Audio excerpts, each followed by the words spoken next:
Local Hatia जो था उसका ये लोकल इकोनॉमी में बहुत बड़ा रोल है।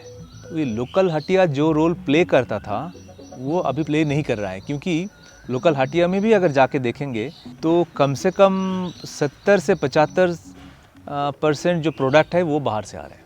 लोगों की अभी माइंडसेट इसमें बन गया है कि एडवर्टाइजमेंट जो दिखाते हैं, टीवी में जो दिखाते हैं, सरकार जो बोलते हैं वही सही है। वो हमारे ज्ञान के ऊपर जो भरोसा था वो बिल्कुल चला गया।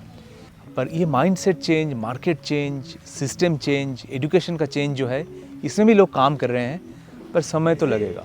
जितने लोकल हटियां हैं, हाट बाजार जो है, उसके बीच में नेटवर्क कैसे करें, उसमें कैसे हमारे प्रोडक्ट इकट्ठा करें, ये एक ज़रूरी बात है।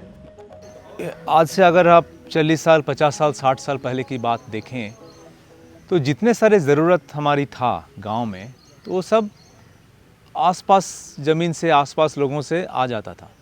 बस सिर्फ खाने का चीज़ नहीं, आप सोचिए जितने सारे चीज़ हमारे लिए ज़रूरत था, मतलब पहनने का, या मान लीजिए घर में जो घड़ा था जो मिट्टी का बनता था, जो जूते सिलाई करने वाले थे, इनफैक्ट जूते भी गांव में ही बनाया जाता था। ये जो एक प्रॉस्परस एंड क्या बोलते हैं सॉवरन जो सिस्टम था गांव में, वो धीरे धीरे बिल्कुल छूट गए हैं। और ज़्यादातर लोग बाहर जा चुके हैं, और अगर आते भी हैं तो मतलब सीजनली आते हैं खेती के टाइम पे। जो रह जाते हैं गांव के अंदर, उसके लिए मेरा ज़िंदगी बहुत परेशानी होते हैं उनके लिए। तो ये जो सॉवरेनिटी था गांव में, ये धीरे धीरे बिल्कुल खो गए हैं। तो इसको वापस लाना फिर से ज़रूरी है, क्योंकि इसमें से क्या होता है, इसमें देखिए हमारा जो संस्कृति था तो वो भी चला गया। अभी सारे के सारे जगह में आप देखिए, रांची में और एक गांव में जो चीज़ें मिलती हैं उसका कोई फ़र्क नहीं है। तो हर जगह का जो खाने की संस्कृति है, जो पहनने की संस्कृति है, जो वो इकोलॉजी के साथ जुड़ा हुआ है, तो वो धीरे धीरे मिट रहा है। एक तो उसका बात है।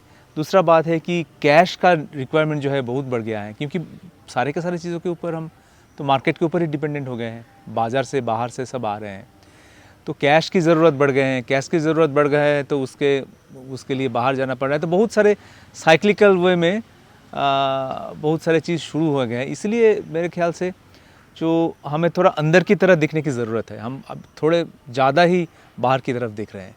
अंदर की तरफ अब कैसे देखें, इसी के लिए ही शायद एक सॉवरेनिटी के दौर पे हमें शायद लोकल इकोनॉमी की तरफ ज़्यादा देखने की ज़रूरत है।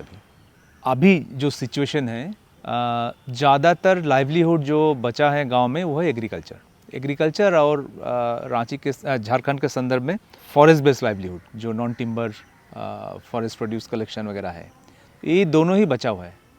बाकी जितने सारे कारीगर थे हमारे, वो बिल्कुल नहीं है। उसके लिए हम पूरा ही बाज़ार के ऊपर डिपेंडेंट हैं। ये एक बात है। दूसरी मुद्दे है कि अगर हम प्राइमरी प्रोडक्शन को भी देखेंगे, खेती को भी देखेंगे, उसमें वैल्यू एडिशन की जो बात है वो गांव में है ही नहीं। वैल्यू गांव के बाहर एडिशन होता है। तो जो छोटे किसान हैं वो सिर्फ वैल्यू चेन में एकदम लोअर लेवल का जो प्राइमरी प्रोड्यूस है, जो रॉ प्रोडक्ट है, वो सप्लाई करता है। वैल्यू एडिशन यानी सरसों से तेल निकालना, पैडी से चावल निकालना, दलहन की प्रोसेसिंग करना, गेहूं से आटा निकालना, ये सारे के सारे जो वैल्यू एडिशन का काम है वो गांव के बाहर हो रहा है। तो वैल्यू गांव के बाहर पैदा हो रहा है। ये एक दूसरी प्रॉब्लम है। तो एक मुद्दा ज़रूर होगा कि ये वैल्यू एडिशन का जो मामला है उसको हम गांव के अंदर कैसे खींचें, ये दूसरी है। और पहला जो मैं बोल रहा था, ये सारे के सारे सिर्फ खेती बाड़ी ही नहीं था। गांव के जो लोकल इकोनॉमी थे उसका बैकबोन था बहुत सारे कारीगर। तो उसको जो स्मॉल इंडस्ट्रीज़ है उसको हम कैसे फिर गांव में लाएं, ये पहला था। फिर ये वैल्यू एडिशन को हम कैसे गांव के अंदर खींचे, ये दूसरा था। तीसरा है, ज़्यादातर लोग छोटे किसान हैं, छोटे रिसोर्सेस हैं, तो एग्रीगेशन की बहुत सारे ज़रूरत है। तो एग्रीगेशन तो एक तो सीधा चीज़ है कि प्रोडक्ट की एग्रीगेशन। बट जब हम एग्रीगेशन की बातें करते हैं, ये भी एक एग्रीगेशन है कि लोग अगर एक साथ आते हैं तो क्षमता का भी एग्रीगेशन होता है, क्षमता का एग्रीगेशन होते हैं, इसका पावर की एग्रीगेशन होते हैं, इसका they can act better as a pressure group, लोग अगर इकट्ठा होंगे तो ये जो कोहेसिवनेस है कम्युनिटी के बीच में, ये भी शायद किसी भी तरह से खो गए हैं, इसको भी फिर से वापस लाने की ज़रूरत है, ताकि हम अगर एक इकट्ठा होंगे, 10 लोग इकट्ठा होंगे तो शायद सोचने का तरीका भी बदलेगा, हम अलग से सोच पाएंगे, एक साथ सोच पाएंगे, कोहेसिवनेस बढ़ेगा, एक दूसरे के साथ मिलकर काम करेंगे और ये एक प्रेशर ग्रुप के तरह भी काम कर सकते हैं। और फिर अगर इकट्ठा होंगे तो जो कॉमन रिसोर्सेस है, मान लो जंगल हो गया, ग्रेजिंग लैंड हो गया, बड़े तालाब हो गया, नदी के किनारे हो गया, ये सब जो कॉमन रिसोर्सेस है, इसका भी जो कॉमन मैनेजमेंट है ये करना भी ज़रूरी है, क्योंकि जो जैसे मैं बोल रहा था कि झारखंड के संदर्भ में जो जंगल है और जो कॉमन रिसोर्सेस है, उसका एक बहुत बड़ा भागीदारी रहा है लाइवलीहुड में। तो ये 3-4 चीज़ मैं देख रहा हूँ जो अभी ज़रूरत है। नहीं, मैं जो बिल्कुल विश्वास करता हूँ कि टेक्नोलॉजी की कमी नहीं है, और गांव में ऐसा नहीं है कि लोगों के पास तकनीकी ज्ञान नहीं है, बहुत अच्छे से हैं।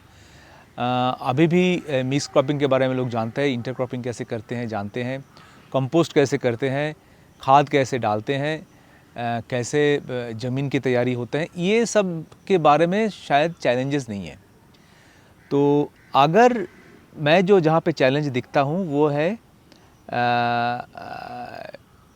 मैनेजमेंट, कि अपना जो रिसोर्सेस है उसको वो कैसे मैनेज करेंगे, कैसे उसमें उसका जो प्रॉब्लम्स है उसको कैसे ढूंढेंगे, क्या उसकी नीड है उसको कैसे ढूंढेंगे, और ये जो चैलेंजेस, नीड, जो ज़रूरत है, जो चुनौतियां हैं और जो संपदा है, इन तीनों के बीच में तालमेल कैसे करेंगे, ये सबसे बड़ी बात है। और मेरे ख्याल से जो मैं सिखाने की कोशिश करता हूँ और सीखने की भी कोशिश करता हूँ कि ये प्लानिंग कैसे करे, अपना लाइवलीहुड का प्लानिंग कैसे करे, अपना लाइवलीहुड का, और उसके साथ साथ पूरे गांव का जो लाइवलीहुड है, पूरा गांव के जो पर्यावरण है, नदी का, जंगल का, पड़ती ज़मीन का, इसका कैसे मैनेज करे एक साथ।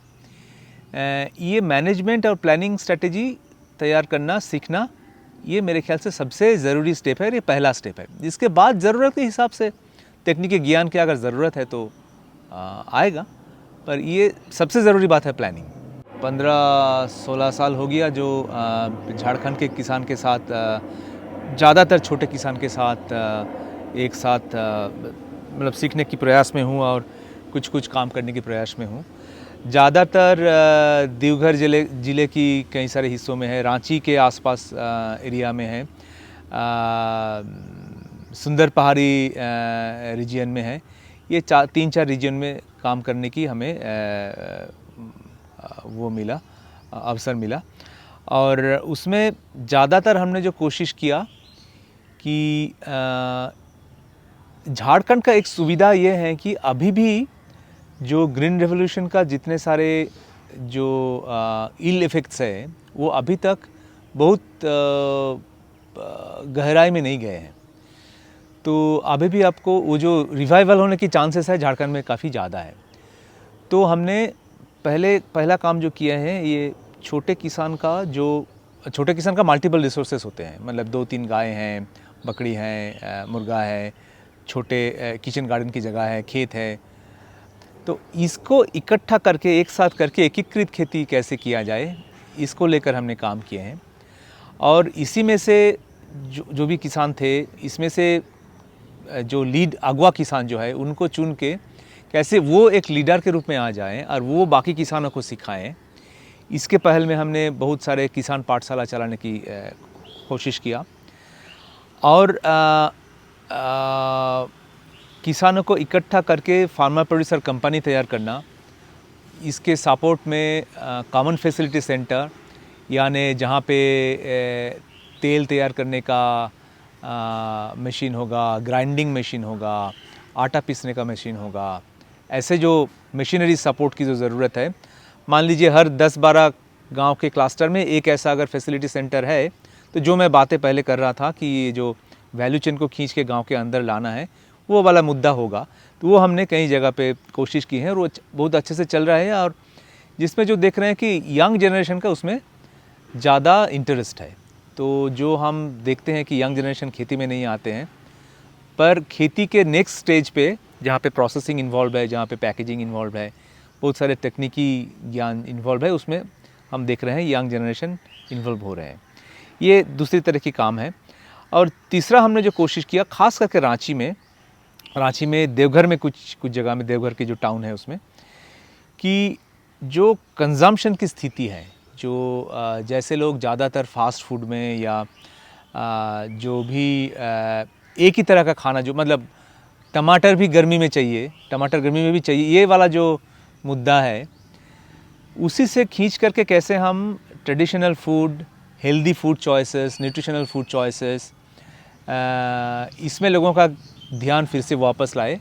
तो कंजम्पशन में भी थोड़ा थोड़ा काम किए हैं, क्योंकि मेरा जो एक्सपीरियंस रहा, मतलब धीरे धीरे सीखा हमने, किसान से काम करने शुरू करने के बाद ये सब धीरे धीरे ध्यान में आया। ये सीखा है कि सिर्फ प्रोडक्शन को लेकर और सिर्फ मार्केट को लेकर काम करने से नहीं चलेगा, सबको एक साथ जुड़ के देखने की ज़रूरत है। नहीं तो जो ट्रांसफॉर्मेशन की बात हम कर रहे हैं लोकल लेवल पे और लोकल इकोनॉमी पे, वो ट्रांसफॉर्मेशन नहीं होगा। वो ट्रांसफॉर्मेशन मतलब मतलब वन साइडेड हो जाएगा, वो पूरा होलिस्टिक ट्रांसफॉर्मेशन नहीं होगा। तो ये हम करने की कोशिश किए हैं। और रांची में हमने स्कूल के साथ काम किए हैं, बच्चों के साथ काम किए हैं, टिफ़िन कैसे अच्छे हो सकता है, इंटरेस्टिंग हो सकता है, स्कूल गार्डन किए हैं बच्चे। कई सारे यहाँ रांची में छोटे रिटेल आउटलेट है, जहाँ से मतलब डायरेक्टली आप मतलब किसान की सामान खरीद सकते हैं। ऐसा लिंकेज तैयार करने की भी कोशिश किया, क्योंकि ये जितने सारे बातें हम कर रहे हैं, इसके साथ और एक लेयर है रिलेशनशिप का। तो अगर ये जो ट्रांसफॉर्मेशन में जितने सारे स्टेक होल्डर्स है, जितने सारे एक्टर्स है, जितने सारे रिसीवर्स है, और जो देने वाला प्रोड्यूसर है, उन सब के बीच में रिलेशनशिप भी एक बहुत बड़ी बात है। ये तो एक 10-12 गांव के जो क्लस्टर है उसमें भी होगा, और उसके साथ जो आसपास जो छोटे शहर है उसके साथ भी संबंध बनाने की ज़रूरत है, क्योंकि ये लोकल इकोनॉमी का अगर कुछ अच्छे फसल मिले तो सिर्फ रूरल इकोनॉमी में नहीं मिलेगा, ये तो जनरली इम्प्रूव करेगा हमारे सोसाइटी की जो खाना है, सोसाइटी की जो रहने का जो तरीका है, उसमें पूरा असर होगा। तो यही कोशिश किए हैं हम, होलिस्टिकली कैसे चीज़ों को देखें। एक ज़रूरी बात जो धीरे धीरे समझ में आ रहा है कि लोकल हटिया जो था, उसका ये लोकल इकोनॉमी में बहुत बड़ा रोल है। तो ये लोकल हटिया जो रोल प्ले करता था, वो अभी प्ले नहीं कर रहा है, क्योंकि लोकल हटिया में भी अगर जाके देखेंगे तो कम से कम 70 से 75% जो प्रोडक्ट है वो बाहर से आ रहे हैं। वो मतलब पैकेज प्रोडक्ट है, बाहर से आ रहे हैं, दूर दूर से आ रहे हैं। तो लोकल हटिया का कैरेक्टर ऐसा होना नहीं चाहिए।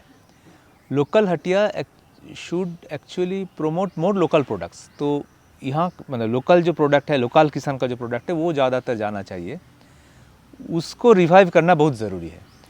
और ये हम कहीं भूल जाते हैं कि जो लोकल प्रोड्यूसर है, जो किसान है, वो कंज्यूमर्स भी है, वो खरीदते भी हैं। तो ऐसा नहीं है कि बाज़ार गांव के अंदर नहीं है, गांव के अंदर भी बाज़ार है, क्योंकि लोग तो बाज़ार से ही खरीदते हैं चीज़ों। तो क्या हम उसको टैप करें, कैसे हम इंटरनलाइज करें इसको, इसमें शायद आंसर ज़्यादा छुपे हुए हैं। तो इसमें क्या है, इसमें जो वैल्यू चेन का जो लेंथ है, ये भी कम होता जाएगा, शॉर्ट होता जाएगा, कि गांव में ही उत्पाद हो रहे हैं और इसी क्लस्टर में ही जा रहे हैं। अगर क्लस्टर में देखेंगे, अगर 12-13 गांव हैं, तो हर दिन कुछ ना कुछ कहीं ना कहीं हट लगता है। तो मार्केट की कमी नहीं है एक्चुअली। और ये एक है लोकल हटिया का रिवाइव करना। दूसरा ये है कि हमारी जो प्रैक्टिस हो गए हैं एक कृषि का, एग्रीकल्चर का, जो ज़्यादातर मार्केट को देखते हुए होता है। और किस तरह का मार्केट वो है, जो अभी मतलब शहर का जो डिमांड है, मतलब हाइब्रिड चावल, एक ही तरह की सब्जी, ऑफ सीज़न सब्जी, लोग अभी गोभी ढूंढ रहे हैं गर्मी में, टमाटर ढूंढ रहे हैं गर्मी में। तो ये जो एग्रीकल्चर का पैटर्न है गांव में, वो भी इकोलॉजिकली सूटेबल नहीं है, तो ये भी बदल गया है। तो ये सब कुछ जुड़ा हुआ है, आंसर उतना सिंपल है नहीं एक्चुअली। तो हमने तो धीरे धीरे वो हर गांव में अभी जहाँ जहाँ पे मार्केट लगता है वहाँ पे अपना एक छोटा सा कियोस्क खोलने की कोशिश करता हूँ, जहाँ पे वो हम बोल रहे हैं कि विष मुक्त बिना जहर का सब्जी मिल रहा है। ऐसा हमने शुरू किए हैं कई सारे हाट में, कई सारे छोटे छोटे हटिया में। ये एक है। दूसरा कोशिश किए हैं कि जो एक्सेस प्रोडक्ट वहाँ से निकलता है रांची में और आसपास शहर की क्षेत्र में जो छोटे रिटेल आउटलेट्स है, वहाँ पे आउटलेट खोलने की कोशिश किए हैं। मतलब आउटलेट नहीं खोले हैं, पर उसको प्रोडक्ट गांव से सीधा पहुँचाने की कोशिश कर रहे हैं। ये एक दूसरी बात है। और तीसरी बात ये है कि अपना घर में कंजम्पशन कैसे ज़्यादा डाइवर्सिफाइड हो, उसमें भी हमने काम करने की कोशिश किया। तो गांव के अंदर ही बहुत सारे खपत होता जा रहा है अभी, मतलब जो भी लोग कर रहे हैं उसका। और ज़्यादातर लोग अगर देखेंगे तो रवि में तो बहुत तरह की सब्जी फिर से शुरू कर दिए हैं, छोटे छोटे रूप में किचन गार्डन में शुरू किए थे, अभी तो खेत में भी जाके वो शुरू किए हैं। तो तरह तरह की सब्जियाँ होते हैं। दलहन में लोगों को फिर से वापस लाने की कोशिश किए हैं कि तूर दाल, मसूर, खेसारी जो है, मूंग है, तो पल्सेस में वापस ले जाने की कोशिश किया।